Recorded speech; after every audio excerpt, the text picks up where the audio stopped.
Hello, Cancer, Sun, Moon, Rising, and Venus signs. Kamusta kayo? Sana po yung nasa mabuti kayong kalagayan. Welcome back po sa Star Tarot. Kung bago kayo dito, welcome din kayo. Thank you sa inyong support. I truly appreciate it. God bless you all. Tignan natin ang mga messages ni Cancer for today. Cancer, pauna mensahe ninyo ay triumph. Ayan. So, victorious kayo sa ngayon. Meron kayong reward, meron kayong award, meron kayong merit, meron kayong victory, success, achievement, accomplishments na maaring makamit sa ngayon. Depende sa inyong sitwasyon, ano? But you are going to claim your victory at this time. So that could be related sa inyong trabaho, career, negosyo, you know, or maybe na-achieve nyo na ngayon yung klase ng pagdating din sa relationship, ano, if this will resonate with you, maaaring narating nyo din dito yung goal ninyo na magkaroon kayo siguro ng mas loving, more passionate, and harmonious relationship with your person or within the family, no? Maaring ganon, maaring naabot na ninyo yan sa ngayon, maaring nagmamanifest na yan sa buhay ninyo. We have curse, ayan, so ang iba sa inyo dito, no, parang kung ano yung swerte dito, so maaring sa ibang parte ng buhay ninyo, maaring merong catastrophe, no? Maaring meron ditong galit, merong anger, meron ditong angst na nararanasan din ng iba, no? Merong parang kamalasan ba, no? Yan sinasabi dito, misfortune na nangyari, no? Sa ibang parte ng buhay ninyo. So, talagang you can't have everything, hindi ba, Cancer? Meron talagang laging merong katapat, 'di ba? Maybe ang iba dito, no, winisit kayo, maybe may nakasagutan kayo dito sa trabaho, may nakaalitan kayo siguro sa trabaho, maaring ganun, or sa mga kaibigan. So maaring ang naririnig ko din, road rage, no? So maaring ang iba sa inyo dito merong experience na ganun. Of course, you know, this is not going to resonate with everyone, so just take as it resonates, Cancer, no? If hindi sumasakto sa inyong sitwasyon ang mensahe na to, then just leave it, because ibig sabihin then that is not for you, okay? So, maaaring iba sa inyo dito, galit, no? Galit na galit. Maaring road rage talagang nangyari dito for some of you. So, we have Marionette. Ayan. So, ang iba sa inyo dito, siguro, is very, disappointed din at some point. Kasi siguro, sa trabaho or sa pamilya, maaring sunod-sunuran kayo. Parang ganon. Parang, ang ibang tao dito yung nagdidikta ng kung anong dapat ninyong gawin, yung nagdidikta ng kung ano yung dapat ninyong ginagawa sa buhay ninyo. Maaring gano'n ang ganap dito for some of you. Yung parang ginagawa kayong puppet ba, no? Or robot, kumbaga, nasususian kayo, tsaka lang kayo pwedeng gumalaw, tsaka lang kayo kailangang magsalita, yung mga ganon. So, maybe, along those lines, ang mga ganap dito ng iba sa inyo, Cancer. So, we have saving. Ayan. So, napakaganda rin naman ito. Kasi maybe ang iba sa inyo is focusing on saving.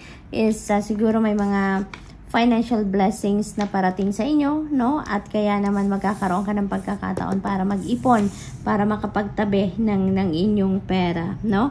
So, maybe then, ang iba sa inyo dito, yung triumph na to, yung success na yan, maybe may financial reward yan sa inyo. Kaya, ito din yung pagkakataon ninyo para magtabi ng inyong pera.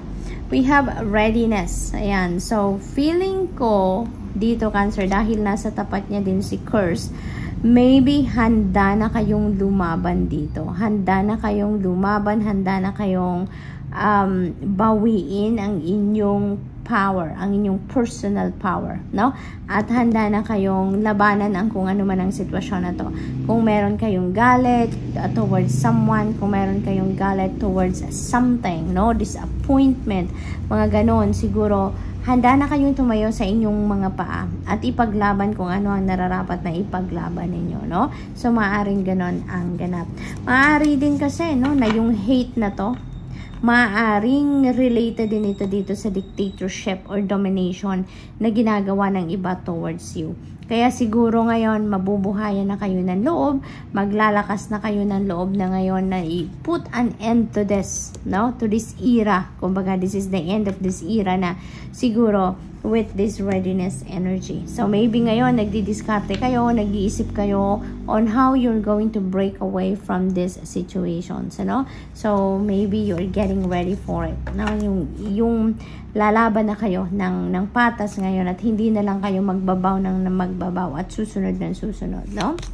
So, we have evidence. Ayan. So, maybe yung iba sa inyo, naghahanap kayo ng ebidensya, nag-gather kayo ng mga information at iniipon ninyo yan at inihahanda ninyo because maybe you're going to file a complaint, no? Against this person. Maaring ganon. Kung lalo-lalo na kung sa trabaho yan, ano? Maaring ganon ang ganap dito. So, maybe nagmamanman ang iba sa inyo, nag-iipon ng ebidensya, nag-iipon ng mga bagay-bagay na pwede ninyong gamitin, no, as proof na kung anong ginagawa sa inyo ng taong ito, no? So, maaring ganon ang sitwasyon. We have synchronicity right here as well. Pinapakita ng guides ko. We have number 55 and we have number 44, no? So, those are synchronicities. So, I suggest you please look up for the meaning of number 44 and number 55 for more guidance, please. Thank you. And that's all I have for you for today. Thank you for watching. Love and light. Namaste. Hello, Scorpio, Sun, Moon, Rising, and Venus signs. Kamusta kayo? Sana po nasa mabuti kayong kalagayan. Welcome back po sa Star Tarot. Kung bago kayo dito, welcome din kayo. Thank you sa inyong support. I truly appreciate it. God bless you all. Ang unang mensahe ni Scorpio ay commitment. Ayan. So, parang ano siguro to, business partnership, no? Maaring may ganong ganap dito ang iba sa inyo dito. So, maaring meron kayong kontratang pipirmahan sa ngayon. Maybe this is commitment also in marriage. Posibleng ganon din ang iba sa inyo. You're going to commit to someone dito in marriage. So, maaring marriage contract dito ang pipirmahan ng iba sa inyo. Maari din na meron kayo dito mga agreement, no, na pipirmahan. Posible din ang ganap na ganon. So, what else for Scorpio? We have schedule. And so, ang iba sa inyo dito siguro nagta-time management, no? Nagpaplano kayo, nag-schedule kayo ng inyong mga daily activities or siguro may mga plano kayo like pagbabakasyon. Nag-i-schedule na kayo ng kung anong gagawin ninyo. Nagpe-prepare kayo ng itinerary ninyo, yung mga ganon. So, it's more of planning, no? At this time, ang ginagawa ng iba sa inyo dito is Scorpio. So, what else? May na-pick up din ako dito na parang may hinahabol kayo sa ngayon, ano? Maybe there is deadline siguro na hinahabol ang iba sa inyo dito. You are trying to catch up, no, with the pace ng mga bagay-bagay sa ngayon because maybe time is really ticking for you na ngayon na kailangan ninyong magmadali at kailangan ninyong ma-reach, no, yung ano ninyo, yung timeline ninyo. So we have rites. Ayan, so there is ceremony na maaaring pupuntahan kayo, maaaring simbayan, ganon, kung Katoliko kayo or tawag dyan, worship, maaaring ganon ang ganap. Maybe ang iba din sa inyo dito is doing some kind of magic, rituals, mga ganon, no? Maaaring nagpo-practice. Maybe you are a spiritual worker, no? Scorpio, kaya meron kayong ganon. We have self-love. Ayan, ang iba sa inyo dito is you're being invited here to express naman pagmamahal sa inyong sarili. Because maybe some of you, Scorpio, is too hard on yourself, no? Parang ang lakas ng pressure din siguro na nilalagay ninyo sa sarili ninyo. Kaya minsan, pagod na kayo, exhausted na kayo, talagang pinupush nyo pa rin kung ano yung gusto ninyong tapusin, kung ano yung gusto ninyong gawin. Kaya ngayon, it's time for healing, it's time for resting, it's time for you to unwind, to recuperate, to rejuvenate, no, and refill your cup. Okay, Scorpio, show yourself some love. Alright? So, what else? We have robbery. Yeah, mag-iingat kayo, ha. This is a warning for you na maybe there are people dito na nagmamatsyag lang sa inyo, naghihintay kung kailan makapambudol, kung kailan maka-take advantage sa inyo. So, be careful with your tangible and non-tangible valuables, no? Kailangang bantay sarado nyo yan. Even yung mga ano ninyo, mga material things, no? Kailangang secured sila lagi. Make sure na they are in good place, safe, yung ganon. And even your ideas, no? Ideas, plans, yung mga strategies ninyo na binubuo, you know, just keep it close to your heart. Wag nyo muna yung isi-share sa ibang tao.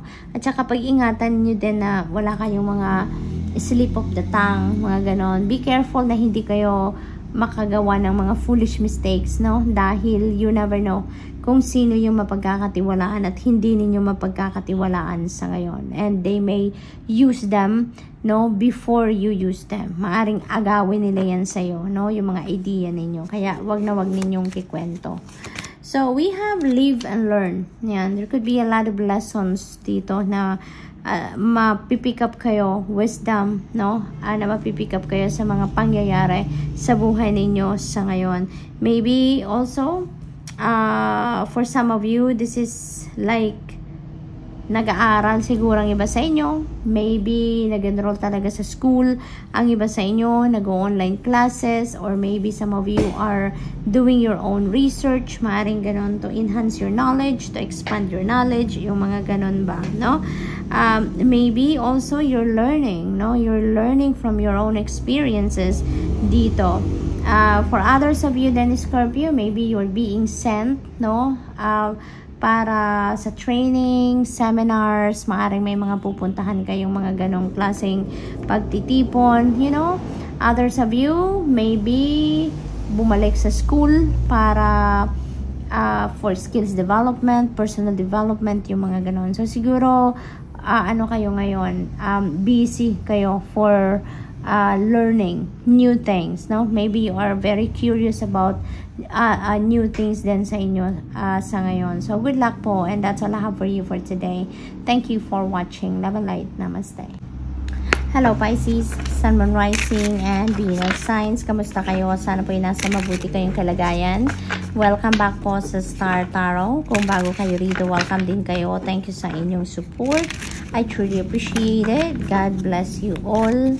Pisces, pauna mensahe ninyo ay origin. Ayan. So, ang iba sa inyo dito, maybe is focusing on things we're in or activities you know, na related sa inyong creativity, no? Maaring may mga opportunities sa ngayon wherein magagawa ninyo or mabibigyan kayo ng chance na ma-express ninyo ang inyong creativity, mailabas ninyo yung inyong mga talents, no? Mga creative talents, maaring ganun ang ganap dito for some of you. Kanina pa pinapakita ng guides ko yung number 22. Number 22 is a master number, no? So I suggest please look up for the meaning of master number 22 po for more guidance, Pisces. We have mask. Ayan, mag-iingat kayo ngayon, ano? Mag-iingat kayo ngayon sa pakikitungo sa maraming tao, sa iba't ibang klaseng tao na maaring ma-encounter ninyo at this time, because there could be people around you that are wearing mask. Kumbaga, you know, yung metaphor. Parang ano yan, deceptive people. Maaring maraming mambubudol, maaring mga false people or people that are pretending to be nice to you, pretending to be loyal to you, no? Kung mga kaibigan yan. Pero, ang totoo, hindi pala, no? Maybe may mga madidiscover din kayo ngayon na mga akala ninyo totoong kaibigan sa inyo, akala ninyo mga totoo ang pinapakita sa inyo, genuine, no? Maaring ganun ang pinipretend nila, pero maybe madidiscover ninyo at this time na hindi, puro pala pakitang tao lang, yung pala nagbabait-baitan sa inyo because they have hidden agenda pala sa inyo. So, maging ano kayo ngayon, mapagmatsyag, okay? Pakiramdaman ninyong maigi yung mga tao na nakakasama ninyo sa ngayon, nakakausap. Wag na wag kayong magtitiwala agad, wag kayong magtitiwala ng kahit anuman, ikwento sa kanila yung magaganon, because you never know kung sino ngayon ang mapagkakatiwalaan ninyo at kung sino ang hindi. Okay? So, what else? We have adventure. Some of you are going to embark on an adventure at this time. No? Maybe you are embarking on a travel sa ngayon, Pisces. Maybe related yan sa trabaho, sa career, sa business, or maybe ngayon din, ang panahon din, ano, na maglalakas ng loob kayo, na mag-take risk na kayo. Maybe now is the time also that you're going to explore new things, new places. Maaring ganon ang ganap dito for some of you. So, good luck po. Kasi parang lalabas na kayo ngayon sa inyong comfort zone, ano? Parang ganon. And you're going to try different avenues. We have live and learn. Ayan. So, dito sa adventure na to, you're going to live and learn talaga, no? Kasi marami kayong matututunan dyan. You will discover a lot of new things, no? Kung ano man ang mga bagay na you're curious about, ay maybe dito ninyo yan madiscover na sa ngayon. Posible din ngayon ang iba sa inyo nag-aaral, or maybe you're going back to school. Maybe some of you are doing research, no? Maybe you're curious about something. You'd like to explore different kinds of fields siguro pagdating sa pag-aaral, no? Sa mga courses, mga ganon. For others of you naman, maybe may mga seminars kayong pupuntahan. Maybe may mga convention, meetings, mga ganon, workshops siguro, no? Maybe nag-aaral din ang iba sa inyo dito for more skills, maybe gaining additional knowledge dito regarding your talents, skills, yung mga gifts ninyo, maybe pinag-aaralan ninyo yan sa ngayon, ano? So, good luck. We have strategy. Ayan. So, ang iba sa inyo, nasa planning stage sa ngayon regarding something. At saka, ang iba din sa inyo dito, no? Maybe talagang bumubuo kayo ngayon ng strategy. Maybe that is regarding your business, regarding your career, you know, maaaring ganon ang ganap dito for some of you. So, what else for Pisces? We have Fury. Ayan. So, parang galit na galit dito kayo, Pisces. Maybe may mga pangyayari dito na madidisappoint kayo at kaya talagang parang sasabog kayo. Merong outburst siguro dito na maaaring maganap for some of you. You know, maybe meron dito talagang nagbabantay or nakabantay sa mga plano ninyo, at maybe some of you talagang magiging ano dito, meron ditong mag-iepal sa inyo, kaya yun ang ikakagalit ninyo.